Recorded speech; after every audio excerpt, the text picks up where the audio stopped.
l'attribution de mesures immédiates pour tous les salariés en rattrapant la perte du pouvoir d'achat depuis des décennies, l'arrêt des suppressions de postes, le remplacement de tous les départs par des embauches en CDI et la titularisation de tous nos emplois précaires dans l'institution, la mise en place d'une classification qui permette un véritable déroulement de carrière avec la reconnaissance des métiers et des qualifications, le respect et maintien de toutes les dispositions de la Convention collective nationale, ainsi que le maintien des accords locaux d'entreprise.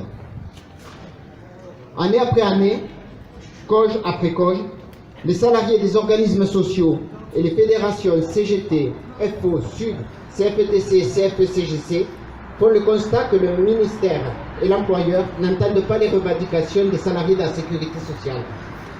Bien au contraire, les moyens humains et financiers se réduisent encore et toujours.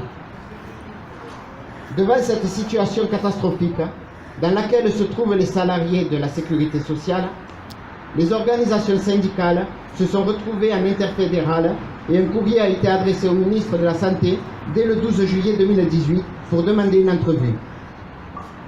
Fidèle à l'attitude du gouvernement et malgré une relance en septembre, le ministre n'a pas daigné recevoir de délégation.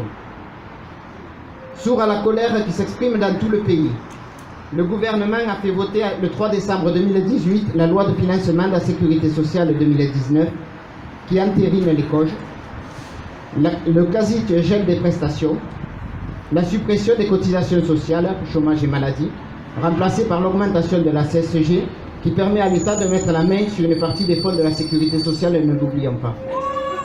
L'accélération des exonérations patronales.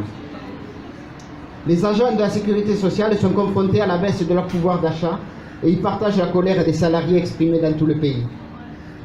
Ne nous y trompons pas, les annonces du président de la République ne régleront rien, au contraire. Mais vu qu'il a lancé l'idée d'une prime de fin d'année, les organisations syndicales de la CARSAT iront dès aujourd'hui demander le montant de la date du paiement de cette prime pour les salariés de la CARSAT. Notre employeur le peut, l'argent existe dans les caisses, ne l'oublions pas. D'une journée d'action nationale pour défendre notre sécurité sociale. Parce qu'il en est assez de subir toujours plus de suppressions de postes. Parce qu'il faut stopper les restructurations, fusions, réorganisations qui, basées sur la réduction toujours plus grande des coûts, entraînent perte de qualité, de sens au travail et génèrent de la souffrance des salariés dans l'incapacité de rendre le service aux usagers que la sécurité sociale est en droit historiquement de rendre. Parce que nous voulons la reconnaissance de nos qualifications et vivre dignement de nos salaires. Aussi, nous demandons l'arrêt des suppressions de postes et le remplacement de tous les départs par des embauches en CDI. La mise en place d'une classification qui permette un véritable déroulement de carrière avec reconnaissance des compétences, des qualifications et des diplômes. La valeur du point à 10 € et le salaire minimum professionnel garanti à 2 000 € bruts. L'attribution de mesures immédiates pour tous les salariés en rattrapage de la perte du pouvoir d'achat. Le respect et le maintien de toutes les dispositions de la Convention collective nationale. Le remplacement de la prime d'intéressement par une prime pérenne d'un demi-mois de salaire avec un minimum de 1 000 €. La sécurité sociale est à l'image de son personnel, en souffrance. Le tous ensemble a tout son sens face à ce gouvernement qui, dans le contexte actuel, a fait voter la loi de financement de la sécurité sociale qui réduit toujours plus les prestations sociales et les frais de personnel, tout en continuant de faire des cadeaux au patronat sans contrepartie. En effet, pendant que les télévisions nous inondaient de la gronde des gilets jaunes, le gouvernement a présenté au Parlement et au Sénat le projet de la loi de finances de la sécurité sociale pour l'année 2019.